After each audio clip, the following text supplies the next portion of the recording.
আজকে এই যে বড়মশাই পাবদা মাছ এনেছে। পাবদা মাছের সর্ষে পোস্ত হবে। অনেকটা পরিমাণে নিয়ে এসছে, 500-র মতো নিয়ে এসছিল, আছেই 4টের মতো রেখেছি, রান্না হবে আজকে। আর বাদ বাকিটা তুলে রেখেছি। আর চুনো মাছ নিয়ে এসছে, বলছে এসে বলছে টক খাবো। ভালো কথা, আমরাও টক খেতে ভালোবাসি। আর এই যে রান্না, এই যে সিম আলুর তরকারি হবে। আর কেটে রেখেছি, কড়াই তেল দিয়ে দিয়েছি। এবার মাছগুলো টকটক করে ছেড়ে দেবো।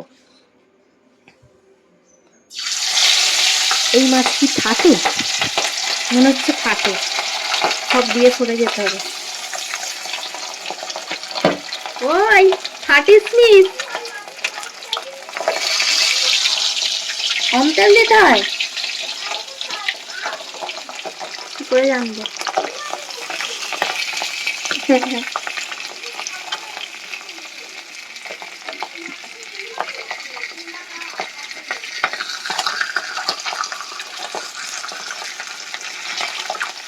এটা সর্ষে পোস্ত হবে, আর এটা ঝাল হবে, মানে তরকারি হবে, আর টক হবে। আর ওইটা সর্ষে পোস্তটা একটু গ্রেভি গ্রেভি করবো, খাওয়া হয়ে যাবে। আর